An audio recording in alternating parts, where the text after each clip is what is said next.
साथियों नमस्कार, सभी का चैनल पर एक बार पुनः स्वागत है। प्यारे साथियों, जूनियर अकाउंटेंट के जो कैंडिडेट हैं उनका ऑफलाइन डीवी जल्द ही शुरू होने वाला है। या तो आज 3 तारीख को कोई नोटिस जारी हो जाएगा, ऐसा संभावित बता रहे हैं कि 7 सितंबर से ही शुरू हो रहे हैं। बाकी 7 से प्रारंभ नहीं होंगे तो 10 तारीख के बाद तो होना ही है। ये जो अपने मूल दस्तावेज़ हैं इनके फोटोकॉपी के सेट अपने को किस प्रकार से तैयार करने हैं और कौन कौन से डॉक्यूमेंट जो अपने वहाँ पर अपलोड किए थे उनमें कौन से ऐसे डॉक्यूमेंट हो सकते हैं जिसमें अपने को शपथ पत्र की आवश्यकता पड़ेगी। थोड़ा सा सेशन बड़ा हो सकता है, बारीकी से सब चीज़ों को यहाँ अपने जानेंगे। अपने जीरो लेवल से इन चीज़ों को जानने का प्रयास करेंगे। उससे पहले मैं कुछ छोटी सी जो आवश्यक चीज़ें जो दस्तावेज़ के अलावा वहाँ पर अपने को लेके जानी चाहिए, कई बार अपने लेके नहीं जाते हैं तो वहाँ पर अपने को मांगना पड़ता है। ये छोटी छोटी चीज़ें हैं ना, इनको लेके जाना है। जैसे फ़ोटो चिपकाने के लिए वहाँ अपने मांगते हैं, किसी के पास बैठे रहते हैं कि भाई साहब ये 2 मिनट देना, भाई साहब वाइटनर देना, भाई साहब स्टेपलर देना। तो ये छोटी छोटी सामग्री जो होती है ये आवश्यक सामग्री होती है, तो ये आप ज़रूर साथ में लेके जाएँ। ठीक है, ये तो मैंने प्रारंभ की चीज़ें बताई हैं। अब थोड़ा सा अपने चलते हैं। सबसे पहले जो आवश्यक दस्तावेज़ हैं यहाँ मैंने मूल दस्तावेज़ को लिखा है और आगे मैं बताऊंगा कि इनका फोटोकॉपी का सेट अपने को किस प्रकार से तैयार करना है। सबसे पहले अपने जो ऑनलाइन स्क्रूटनी फॉर्म भरा गया था अभी, उसका प्रिंट आप लोगों ने ले लिया होगा। उस प्रिंट को सबसे ऊपर अपने को लगाना है, जो अपने स्क्रूटनी फॉर्म भरा था उस फॉर्म को। ठीक है, उस फॉर्म पे जो अपने भर के प्रिंट निकाला उसके ऊपर भी जो फ़ोटो अपने वहाँ पर चिपकाई थी वो फ़ोटो यहाँ पर इसके ऊपर चिपका करके अच्छे से और फिर अपने को लेके जाना है, स्क्रूटनी फॉर्म लेके जाना है। इसके 2 फोटोकॉपी के सेट भी अपने को कराने हैं। अटेस्टेशन फॉर्म जो अपने भर के अपलोड किया था, आज से भर के अपलोड किया था, उसका जो प्रिंट अपने पास है वो अपने को लेके जाना है।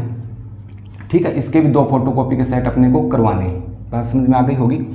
इसके बाद अपना जो एडमिट कार्ड था, आपने जो एग्ज़ाम दिया उसका जो एडमिट कार्ड की प्रति आप लोगों के पास होगी वो लेके जानी है, और जो एप्लीकेशन फॉर्म जो अपने शुरू में फॉर्म भरा था उसका भी लेके जाना है। इन दोनों चीज़ों का भी आप फोटोकॉपी करवा लीजिएगा। कई बार मांगते नहीं है, फिर भी वहाँ अपने कहाँ भागते फिरेंगे, तो इसका भी जब इतनी फोटोकॉपी अपने करवा रहे हैं तो इसकी भी आप एक प्रति निकलवा लीजिए, 2 सेट इसके भी करवा लीजिएगा। कई बार बच्चे क्या होते हैं कि कई चीज़ें लेके नहीं जाते, वहाँ पर फिर देखते हैं अरे यार तुम क्या दिखा रहे हो, ये तो एडमिट कार्ड है, ये तो मेरे पास भी था लेकिन मैं घर छोड़ के आ गया। फिर घर से व्हाट्सएप पे मंगवाते हैं, फिर उसका प्रिंट निकलवाते हैं। इससे अच्छा ये होता है कि अगर अपने पास एडमिट कार्ड पड़ा है, चाहे वो नहीं भी मांगे तो भी अपने एक बार साथ ले जाएँ ताकि इन फ्यूचर अपने कोई प्रॉब्लम ना आए। एप्लीकेशन फॉर्म लेके जाना है। उसके बाद आइडेंटिटी कार्ड या आईडी कार्ड जिसे अपने बोलते हैं, तो ये अपने को आवश्यक रूप से लेके जाना है, भले ही वो आधार कार्ड हो या अपना पहचान पत्र हो या फिर पैन कार्ड वगैरह है, ड्राइविंग लाइसेंस है। इसकी भी 2 प्रति अपने को करनी है, 2 फोटोकॉपी करके सेल्फ अटेस्टेड। मैं लास्ट में अपने इन पे बात करेंगे, यहाँ पर समझ सकते हैं आप 2 फोटोकॉपी के सेट मैंने लिख रखा है। उसके बाद 12th की अंक तालिका जो है इसको लगाना है अपने को मूल दस्तावेज़ में। सबसे पहले ऊपर ये सिस्टम लगेगा पूरा, उसके बाद में अंक तालिका को लगाना है। वैसे ये डीबी का नोटिस जारी होगा, उसमें इनका शेड्यूल देंगे कि किस हिसाब से किस क्रम में इनको व्यवस्थित करना है। 10वीं की अंक तालिका जो है इसको अपने को लगाना है। फिर 10वीं का जो उपाधि और प्रमाण पत्र होता है वो उसके नीचे लगाना है। ठीक है, अब कई बच्चों की प्रॉब्लम ये है कि 10th की जो मार्कशीट है उसी में अंक तालिका है और उसी में प्रमाण पत्र है। कुछ चीज़ें मैं आप लोगों को साथ साथ दिखाता चलूँगा, जो मैं आज सारी चीज़ें आप लोगों के लिए यहाँ पर लेके आया हूँ। ये जो अपना अटेस्टेशन फॉर्म है ये अपने को लगाना है। ठीक है, ये हो गया। ये एडमिट कार्ड होता है, ये भी अपने को लगाना है ऊपर। जो अपने शुरू में फॉर्म भरा था, मैं फर्स्ट ग्रेड के दिखा रहा हूँ, जो मैं डॉक्यूमेंट फर्स्ट ग्रेड में करवाए थे, तो ये लगाना है। उसके बाद इस चीज़ को दिखाना चाह रहा था मैं, जैसे कई बच्चों का 10वीं की मार्कशीट अंक तालिका और प्रमाण पत्र एक में ही होते हैं, जैसे मेरे वाले में एक में ही है। ठीक है, प्रमाण पत्र अंक तालिका सहित ऐसा लिखा हुआ आता है इसमें, तो इसको अपने को एक ही लगाना है। फिर ये नहीं कि मेरे पास प्रमाण पत्र नहीं, प्रमाण पत्र इसी के अंदर इसमें होता है। ठीक है, आगे चलें तो 12th की अंक तालिका और उसका प्रमाण पत्र, जैसे 12th की ये 12वीं की मार्कशीट हो गई और ये इसका प्रमाण पत्र हो गया। इसके बाद इसको सेट करना है। उसके बाद में BA BSc BCom आपने जो भी डिग्री हासिल की है उसकी अंक तालिका लगानी है, तीनों वर्ष की, जैसे फर्स्ट ईयर, सेकेंड ईयर और थर्ड ईयर। ये देखो तीनों यहाँ पर है ना, इस हिसाब से इन मार्कशीटों को अपने को लगाना है। उसके बाद ये जो अपनी मार्कशीट है तीनों वर्ष की लगेगी। उसके बाद BA BSc जो भी आपने किया है उसकी उपाधि यानी कि उसकी डिग्री, जैसे ये मेरे पास डिग्री है BA की, तो इस हिसाब से डिग्री अपने को लगानी है।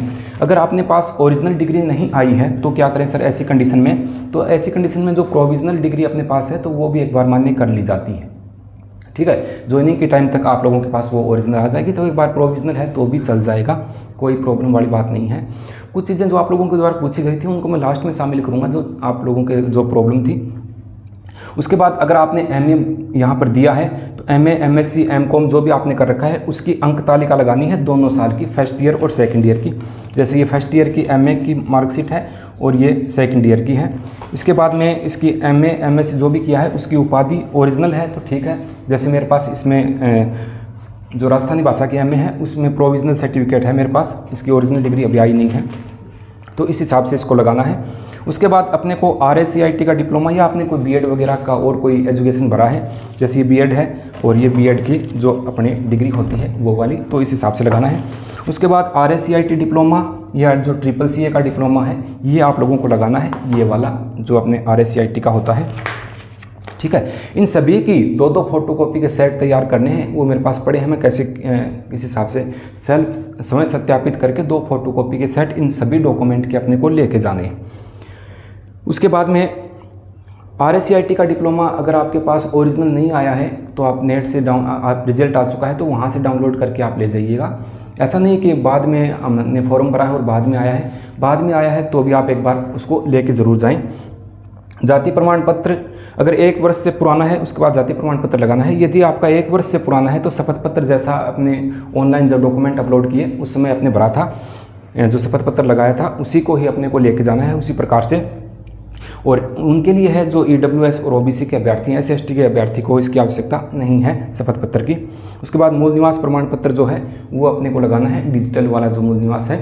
अगर आपके पास पुराने वाला मूल निवास है तो उसको भी साथ लेके जाना है। आपके पास जो भी 2 डॉक्यूमेंट है तो उनको एक्स्ट्रा में साथ ले जाइए, क्या पता पुराना नया क्या पता क्या मांग ले, तो इसमें ये रहने वाला है। फिर बात करते हैं चरित्र प्रमाण पत्र की।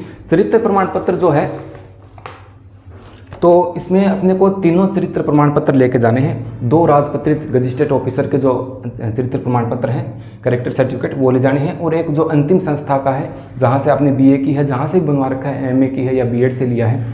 जैसे ये B.Ed से मेरा लिया हुआ है, ये तब का ही चल रहा है, 2008 का है, ये 2008 में मैंने B.Ed की उस समय का है, और ये फर्स्ट ग्रेड में ये मान्य हो भी गया था, क्योंकि जो अंतिम संस्था का होता है वो कई बार एक बार ही अपने को देते हैं और ये वैलिड यहाँ पर हो जाता है, ठीक है। आवाज़ की कोई प्रॉब्लम ना हो तो मैं थोड़ा सा माइक को नज़दीक कर लेता हूँ। उसके बाद में आय प्रमाण पत्र है। आय प्रमाण पत्र आप लोगों ने बनवा लिया होगा, 2 पेज का 4 पेज का जो भी आपने बनाया है, लेकिन आय प्रमाण पत्र के लास्ट में जो पेज दिया गया है उस पर राजपत्रित अधिकारी के हस्ताक्षर आवश्यक रूप से करवाने हैं। पिछली बार कई जगह मैंने देखा कि बच्चे बनवा के ले गए, लेकिन जो राजपत्रित अधिकारी के जो साइन होते हैं वो वहाँ पर बाकी रह गए, फिर इधर उधर अपने जयपुर में भागते फिरेंगे। उससे अच्छा है कि अपने इसको तैयार करके ही लेके जाएँ। विवाह प्रमाण पत्र जो शादीशुदा विवाहित पुरुष हैं या विवाहित महिलाएं हैं उनके लिए है, विवाह प्रमाण पत्र आवश्यक रूप से आप लेके जाएं।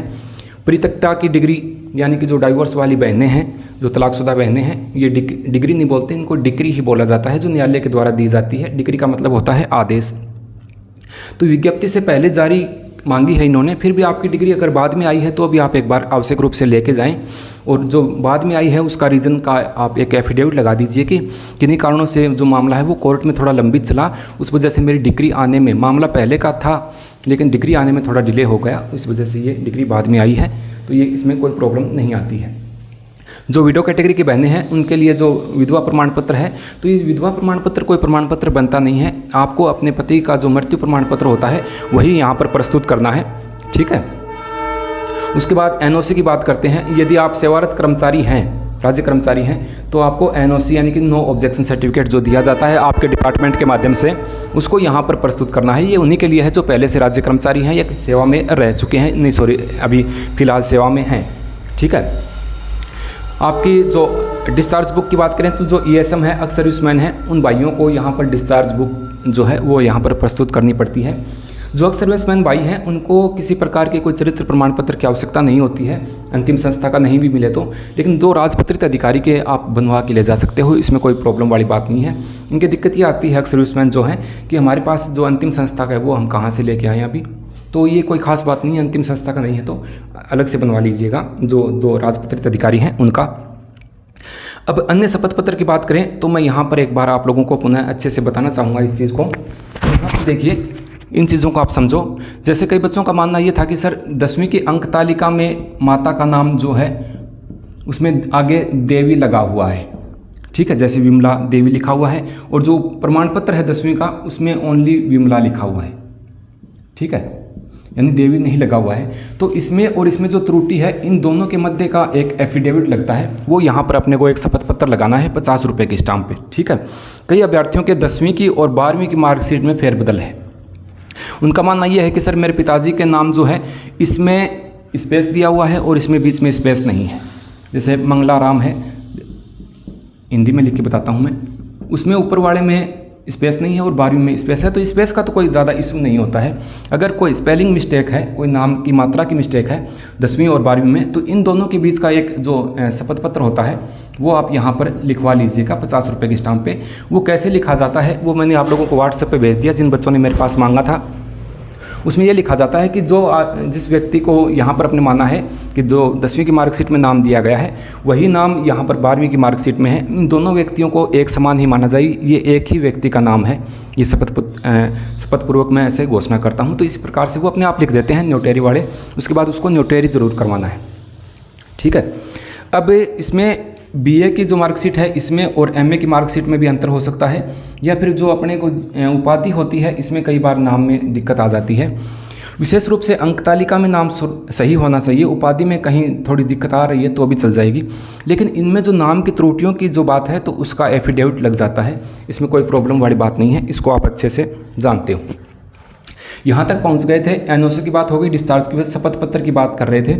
शपथ पत्र एक तो पुनर्विवाह का किनको देना है, पुनर्विवाह जो अपने परित्यक्ता बहनें हैं, जो डाइवोर्स वाली बहनें हैं, उनके लिए ये लिया जाता है। पुनर्विवाह का एक प्रमाण पत्र होता है, एक सर्टिफिकेट, शपथ पत्र होता है कि मैंने दोबारा विवाह नहीं किया है। ऐसी स्थिति में ये स्वयं सत्यापित करके भी आप दे सकते हो या नोटेरी से भी आप इसको करवा सकते हैं। संतान संबंधी किसको देना है, जो विवाहित हैं, जो विवाहित हैं उनको संतान संबंधित जो शपथ पत्र है वो देना होता है कि 2002 के बाद मेरे 2 ही संतान हैं या 1 संतान है। वो 2 संतान वाला मामला है जिसकी वजह से प्रमोशन वगैरह रुकते हैं। वो दहेज का किनको देना है सर, जो विवाहित हैं या अविवाहित हैं दोनों ही बनवा लेंगे साधारण से।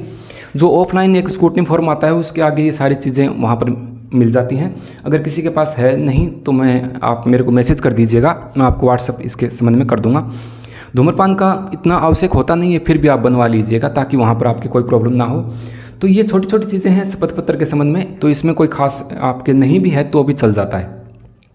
जो उत्कर्ष खिलाड़ी हैं, गेम कोटे से जो लगना चाहते हैं, तो उनका जो प्रमाण पत्र जो भी जारी हुए हैं वो सभी प्रमाण पत्र उसको लेके वहाँ पर जाने हैं और सही से इनको वहाँ पर मेंशन करवाना है। जैसे पीटीआई में आप लोगों ने कहा कि सर गलत भरा गया, मेरे पास राज्य स्तर का था और मैंने जिला स्तर का लगा दिया, तो इसमें ये चीज़ें प्रभावित हो जाती हैं। इन चीज़ों को आप अच्छे से लगाना है। उसके बाद अपने को 4 फ़ोटो लेके जानी है, पासपोर्ट साइज़ 4 नहीं, मैं तो कहता हूँ आप 8 फ़ोटो लेके जाइए, ठीक है। अपने पास फ़ोटो हैं तो कोई दिक्कत वाली बात नहीं है। फ़ोटो चिपकाने के लिए जो सारी चीज़ें मैंने शुरू में आपको वीडियो में बताई वो चीज़ें आपको आवश्यक रूप से लेके जानी है। ये जो सभी दस्तावेज़ हैं, मूल दस्तावेज़, इनके 2 फोटोकॉपी के सेट आप लोगों को करनी है। कितने करने हैं सर? 2 फोटोकॉपी के सेट करने हैं और दोनों फोटोकॉपी के सेट जो हैं उनको सेल्फ अटेस्टेड करना है। उन दोनों फोटोकॉपी के सेट को सेल्फ अटेस्टेड करके उसके बाद में लेके जाना है। मेरे पास यहाँ होंगे तो मैं आपको दिखाता हूँ। तो इस प्रकार से ये चीज़ें जो हैं इनको आप अच्छे से लगाएंगे। जैसे ये 10वीं की मार्कशीट है, 12वीं की अंक तालिका है, इस हिसाब से इनके जो जैसे मैंने यहाँ पर कर रखा है सेल्फ अटेस्टेड, जैसे यहाँ पर सब पे अपने साइन करके 2 फोटोकॉपी के सेट जो है वो अपने को तैयार करने हैं और सभी जो मूल दस्तावेज हैं इनमें एक आध कोई डॉक्यूमेंट छूट भी गया हो तो आप बुरा मत मानना, मैंने अच्छे से आप लोगों को बताने की यहाँ पर कोशिश की है। एक चीज़ और देखिए, एक चीज़ अब की बार ये है कि सर किस हिसाब से हमारे को बुलाएंगे। पहले तो रोल नंबर के हिसाब से अपने को बुलाया जाता था, रोल नंबर के हिसाब से बुलाते थे, लेकिन अब की बार जो पीएच कैटेगरी के कैंडिडेट हैं उनका मेडिकल बोर्ड जो है वो वहीं पर एक बिठाने की बात कर रहे हैं, वे साथ साथ हो जाए तो इन कैंडिडेट को अलग छांट करके इनको अलग से बुलाया जा सकता है। जो पीएच कैटेगरी वाले जो भाई हैं उनको अलग से बुलाया जा सकता है और इन सभी को एक ही डेट में बुलाएंगे। यानी जैसे ये आने वाले समय में 23 तारीख हो गई तो 23 तारीख को जितने भी आएंगे वो पीएच कैटेगरी के जो अभ्यर्थी हैं, एग्जाम्पल बता रहा हूँ, तो उस दिन ये सभी आएंगे ताकि दिक्कत ना हो किसी प्रकार की। अब 2 बातें और थी। एक तो मेरे ख्याल में जो 21 साल से कम उम्र के जो अभ्यर्थी हैं उनका डीवी एक बार रोक सकते हैं, उनका डीवी बाद में करवाएंगे क्योंकि ये मसला कोर्ट में चल रहा है। 21 सितंबर को आप लोगों की सुनवाई है इसके संबंध में, जो भी डिसीजन आएगा वो मैं आप लोगों को बता दूंगा। 21 सितंबर को सुनवाई है और जो एक 40% से कम अंक वाले जो अभ्यर्थी हैं, जिनके 40% से कम अंक हैं विशेष कैटेगरी को छोड़ के जो पास कर दिए गए हैं, उनका डीवी भी मेरे ख्याल में एक बार रोका जा सकता है नंबरों के हिसाब से। तो इनका शायद इनका तो करवा भी लें, लेकिन 21 साल वाले जो अभ्यर्थी हैं इनका डीवी एक बार रोका जाएगा। तो ये वो सारी चीज़ें हैं, मैंने बताने का अच्छे से आपको प्रयास किया है। कोई एक आध चीज़ रह भी गई हो तो आप बुरा मत मानिएगा, कोई चीज़ छूट जाती है, बाकी मैंने सभी को यहाँ पर शामिल किया है। फिर भी किसी प्रकार की, हाँ, आप लोगों के द्वारा ये पूछा गया था कि सर हमने जो ऑनलाइन स्क्रूटनी फॉर्म भरा तो उस स्क्रूटनी फॉर्म में काफ़ी गलतियाँ हो गई। ऑनलाइन जो स्क्रूटनी फॉर्म आप लोगों ने भरा था तो ऑनलाइन में जो गलतियां हो गई हैं, जैसे स्क्रूटनी फॉर्म में गलती हो गई, माता के नाम में गलती हो गई, या कहीं पर अपने जो डॉक्यूमेंट अपलोड किए गए थे वो जो प्रिंट निकला उसमें शो नहीं हो रहे हैं। तो इसमें कोई घबराने वाली बात नहीं है। जो भी डॉक्यूमेंट जैसा भी वो भरा गया उसको आप लेके जाइए, और उसमें अगर गलती से कोई माता के नाम में कहीं मिस्टेक हो गई है तो उसका एक शपथ पत्र आप लिखवा के ले जाइए कि ऑनलाइन भरते समय इस प्रकार से यही यहाँ पर गलती हो गई है, ऑनलाइन भरते समय भाई मैं तकनीकी कारणों के चलते ये चीज़ हो गई, और ये चीज़ जो ओरिजिनल में पेश कर रहा हूँ ये वही चीज़ है जो वहाँ पर मैंने अपलोड की थी। ठीक है, तो इसमें कोई दिक्कत वाली बात नहीं। काफ़ी सारे कमेंट और मैसेज इसी बात के आ रहे थे कि सर ऑनलाइन फॉर्म भरा उसमें हमारे से गलती हो गई तो हो गई, इसमें कोई विशेष बात नहीं है। उसका प्रिंट आप आवश्यक रूप से लेके जाएँ। स्क्रूटनी फॉर्म का, अटेस्टेशन फॉर्म का, admit card, application form, identity proof, ये जो चीज़ें हैं इनको ऊपर ही ऊपर अपने को वहाँ पर लगाना है और इनको अच्छे से लेके जाना है। ठीक है, और किसी में आपकी कोई प्रॉब्लम है तो कोई, मेरे ख्याल में कोई प्रॉब्लम वाली बात नहीं है। कई बच्चों का मानना ये है कि सर RSCIT बाद का है, तो ये तो देखो विभागीय काम है, कई बार चलने को चल भी जाता है। CCCA का डिप्लोमा किसी के पास है तो वो यहाँ पर चल जाएगा, और मुझे नहीं लगता कि कहीं आपकी कोई दिक्कत आने वाली है। इसमें सारी बातें मैंने आप लोगों को अच्छे से समझा दी हैं। ठीक है, फिर भी आपके मन में किसी प्रकार का कोई डाउट रह गया हो तो आप कमेंट कर दीजिएगा, मैं आप लोगों के हमेशा साथ हूँ। हो सकेगा तो आपका डीवी जब होगा, 2 दिन कोई कारणवश कोई राजकार्य में आना हुआ तो ज़रूर मैं आपके चैनल पे पोस्ट डाल दूँगा, उस दिन आप मेरे से संपर्क कर लीजिएगा, वहाँ अपने मिलते हैं। और कोई जानकारी होगी तो नए सेशन में ज़रूर उपलब्ध कराएंगे। तब तक के लिए नमस्कार।